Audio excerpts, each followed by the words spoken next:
Welcome to My on Mondays, an explorative approach to the possessive my through narratives, art, and sound. I'm Matt Bunk.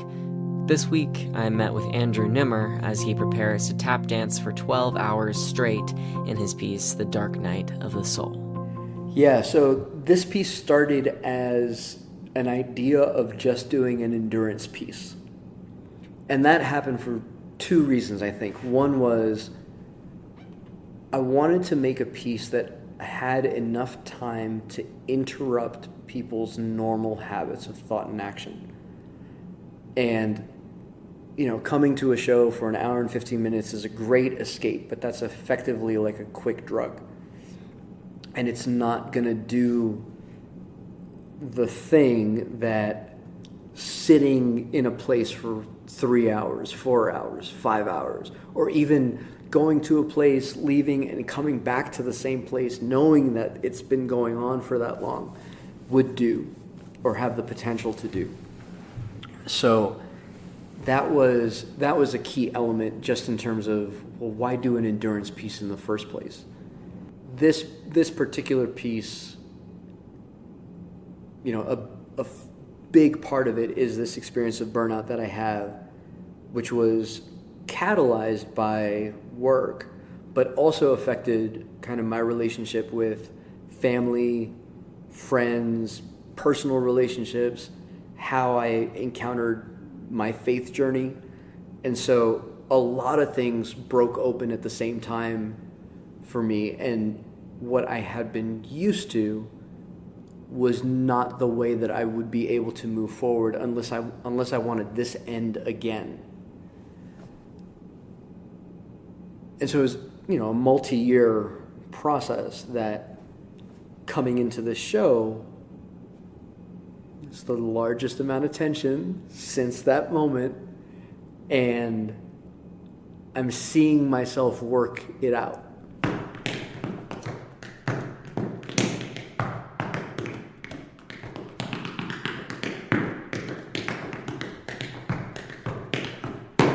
One thing that burnout did for me was it gave me time to reflect on everything that I naturally did. Because I got to a place where I had to confront the fact that what I was naturally doing led me to burnout. And if I didn't want that to be the end, then a couple things had to happen in my thinking. One, I had to say that what I was doing was wrong, so that I could pause, unpack it, and then repack it in a way that was different, fundamentally, right? It wasn't just, a 1% shift if I didn't want to recycle. And my burnout was pretty severe, so I didn't want to recycle. And it doesn't mean that I have, just not as severe as before. So the recycles have been, I can feel it coming on, and it's like, all right, now make some adjustments and prevent the larger wall from being hit. I think the idea of leveling up or being ambitious or requiring innovation in some way is a hard habit to break, particularly for performers. Whether you're, a high-achieving athlete or in the performing arts, it's also intertwined, I feel, with your creative voice and the interaction that you have with an audience, whether you can cultivate an audience or not.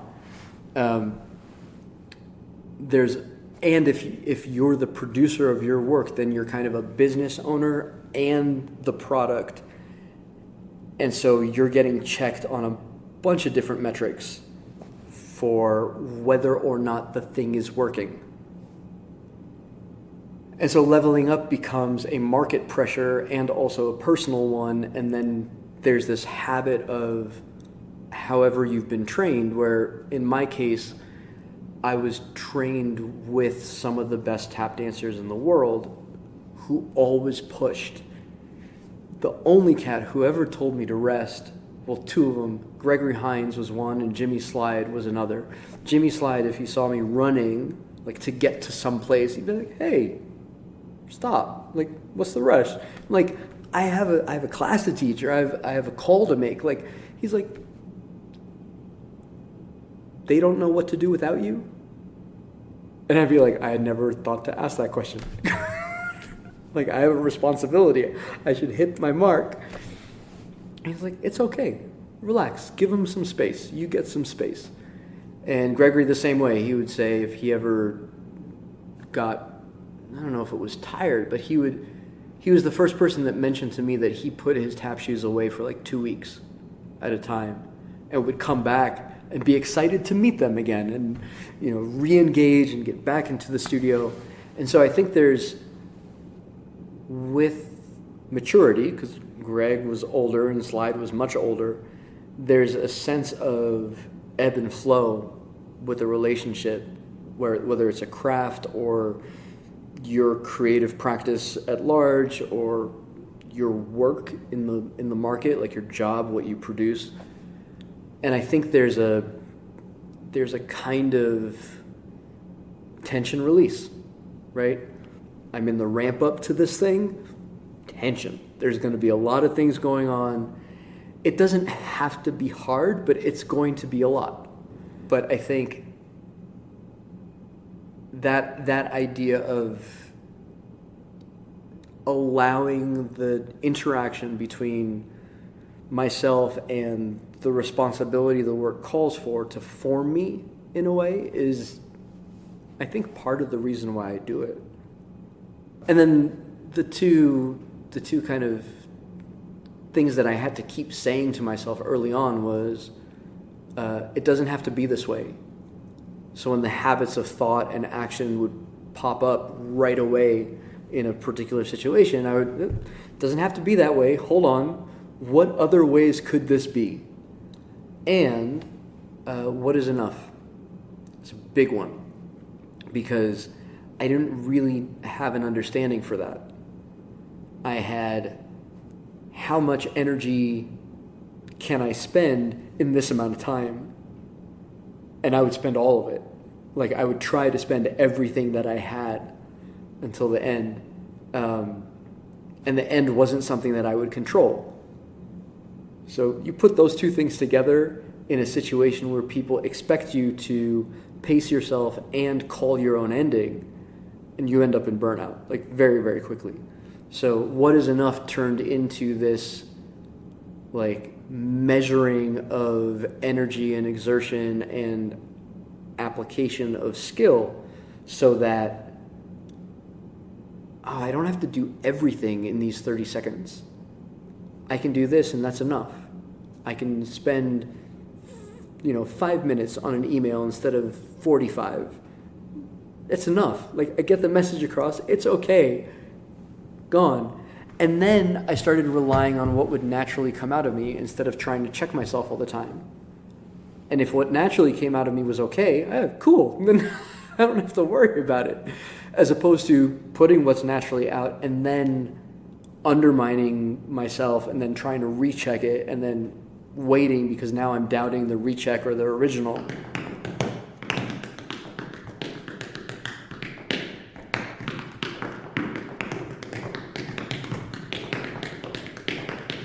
There is something to be said for shifting one's mindset from goal orientation to personal formation. And they might not be recognized in the same way in different places, but if somebody comes to me and says, I want to learn how to rest, I could turn around and say, okay, well, what are the metrics that you're going to measure your success of becoming a restful person by? And all of a sudden you might have like, well, I get at least 8 hours of sleep. I get 15 minutes of, time outside of work and outside of family a day. I get, and there's all these measurements that you can get to. Or you can say, I would like to have a restful disposition. I would like to not feel like I have to jump at every call of my name. I would like to not feel like I'm running 2 hours after my workday, right? And those are qualitative metrics, right? And you can't necessarily, I don't think at least you can hit those in the same way that you can hit a quantitative one. And so a lot of my work has shifted, and there's been a thread of this throughout, but the focus has very intentionally shifted to qualitative experiences across the board. So for me with a piece, for me with any collaborator that I'm working with, for them with the piece, like I want them to have a qualitative experience, like a kind of experience with this piece that might be different than other pieces that they're a part of. And with visitors, with the audiences, with the folks who are contributing resources across the board. Like there's parts of this that for me, it's like I'd like to be able to create a particular kind of world as we make this piece, not just on show day, that has a remnant for people. When the show's over, when the project's over, when everything's over, there's a memory for them that says, oh, it could be like that. And maybe in that way, it's kind of like the butterfly effect. The thing that they do next would have a little bit of what they enjoyed from this project in that for the people that they're affecting. And I don't think you have to be a creative building shows to do that. But I do think that has to be in the front of your mind or in the front of your heart in terms of the thing that you want to do and have happen. Otherwise, it's very, very easy for all the logistics to just take over. And you're like, what are the 5 things we have to do today? Cool. Who's doing that? Great. Boom, boom, boom, boom, boom. We're done. Cool. Check, check, check, check, check. We've hit the task list. 100% marks on everything. Good. We are successful. Meanwhile, everybody's like, I don't like this dude. And this project is crazy fast and super intense. And I don't feel good while I'm doing it. I don't feel cared for while it's happening. And it's like, all of that, it's like, no. We don't want it. I want as little of that to creep in as possible. Yeah, I think for Dark Knight, the primary kind of message or question or hope, and I think it could be one of the 3 that folks come away with, is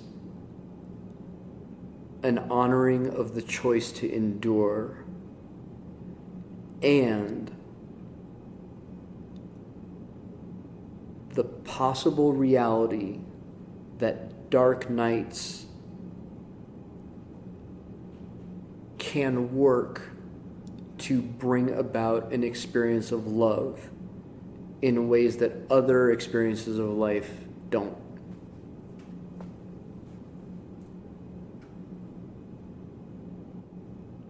The proposition that we're working with is that the Dark Knight is catalyzed by an event in which the things that we use to orient ourselves to the world is stripped away, often without warning and without preparation. So we think about that one thing that we use that makes us feel okay so that we can love, right? Or love well. For some folks, it might be the fact that they have all the resources that they need. You're like, I don't have to worry about that. I can love well. Some folks, it might be the position that they hold. I don't need to fight for that. I can love well. For some people, it might be a relationship with a person. It's like, I feel secure here, so I can love generously everywhere else without concern for, unreconciled or unreciprocated love, right? It's just a generous outflowing. It's like a reckoning in one's self that says, am I willing to experience love just for love and not mediated through a particular achievement or a particular like something material. And it's a severe reckoning, right? It is by all accounts not something that is fun to go through. And yet the possibility of experiencing unmediated love is kind of a wonder. And you're like, I can only imagine myself in situations where, like, if love poured out of me generously without need for reciprocation or without concern for other people's opinion or without strategy around my position, like, if that was the course of my life, oh, that'd be a dream.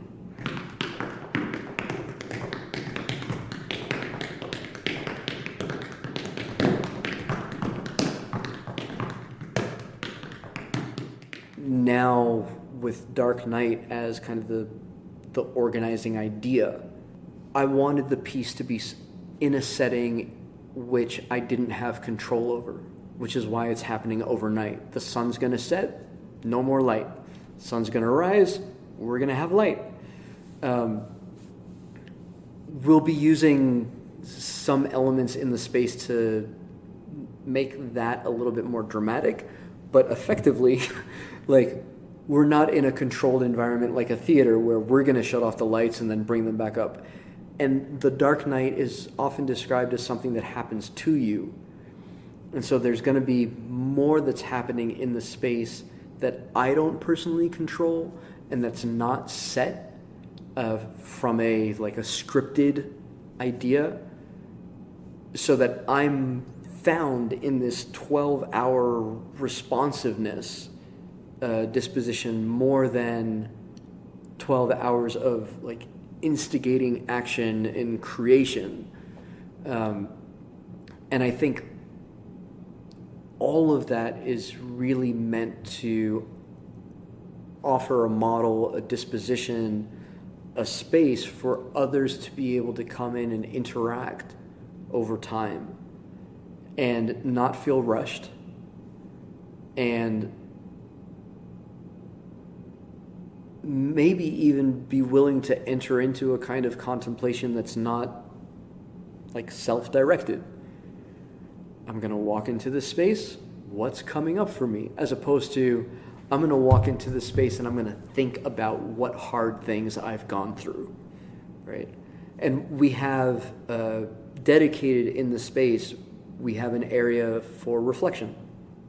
So we have some guided prompts and some questions that people can engage with and write responses and contribute them. And that's also part of like, okay, we're going to create a space in which this choice to endure is going to be the thing that we talk about and the thing that you see and the thing that we're here for. How deep do you want to go?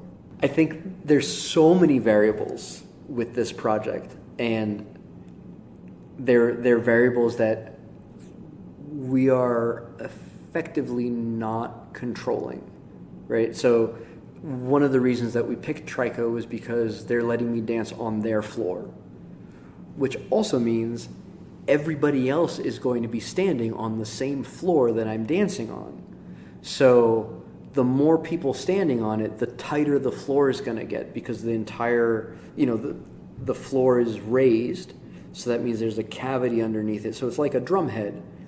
And when a drummer places one hand on the head and then hits it with the stick with the other hand, it's a different sound than if it's just an open head and you hit the drum head with the stick without muting it with the other hand. So the more people, the tighter the tap sound, possibly. And then, like, who knows what's going to capture somebody's attention once Stephen Proctor throws up the projections into the roof and onto the walls, and you're now in a space that is effectively blacked out except for these projections, and then you have this sound coming from somewhere where I may or may not necessarily be lit, right? And so you imagine somebody who decides to come into Dark Night at, say, 2 o'clock in the morning because it's after their last gig or whatever, and they walk into that, and it's like, that's a very different impact than the person who's coming in at 8 p.m. and the projections haven't launched yet. The sun is still out. The space is still filled with light, and I'm just dancing, right? So I'm very curious how that is going to happen. And then there's just the atmospheric sound in the space, because the only sound that we have is me dancing. There's no kind of ambient music or anything else that would drown out, for instance, a door opening and closing, right? And so you're going to get these other sounds that begin to be part of the piece, effectively, because it's the visitor, and they're part of the piece, right? Even when I do shows in theaters, or we did a show with a bandmate of mine at Searles Place's garden, outdoors, right? Awesome venue, really pristine sun coming through the leaves and all that. And I don't know how much audiences really know that they make performances a particular thing, right? And it's such a personal experience for me. In the garden, I got to see everybody's faces. So, the one audience member that has their eyes closed and is bobbing their head as we're playing the music, I'm like, cool. And then the cat who's kind of just wandering around, but they're listening, and like every one of those experiences I take in, and it ends up becoming something that I respond to in my dancing. Well, I'm going to see everybody at Dark Night, right? And they're more likely than not going to be at eye level. And so that's going to be a whole different thing. But I think one of the things I'm excited about is that we've crafted vignettes over the course of the night to have some kind of structure for us as a creative team, right? And to say, we know that there are particular experiences that we have over the course of a dark night, and this is our way of honoring those experiences. Feeling like the clock is just bearing down on you, right? Like, how long have I been here? How long do I have to go? Feeling like you have to encounter yourself, and you're just standing in front of a mirror going, I don't know how to leave this, and I don't know what to do with this. So those kinds of vignettes are there, but my dancing is improvised through all of them.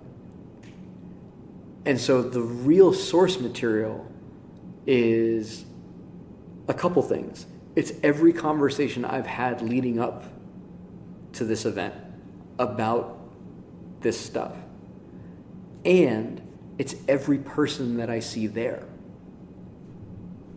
And if I look at a person and I look into their eyes, like that, there's something that happens in that connection when I dance that is both wonderful and super scary, because it's so tight, and so very immediate, and yet it's like an automatic response to say, we're locked in now, and I'm just going to dance out what this lock is about.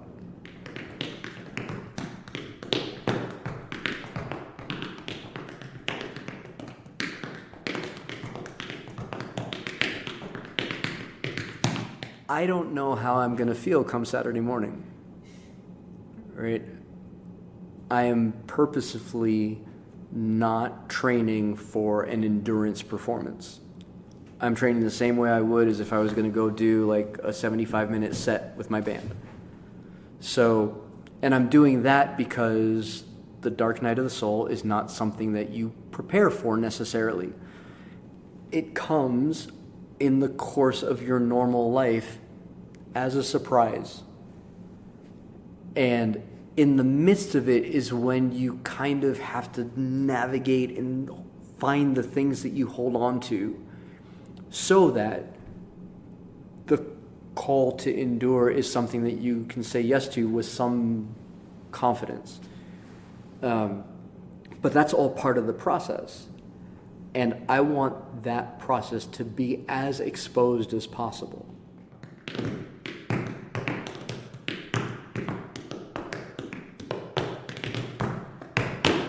Part of what I hope to set momentum for with this piece is like echoes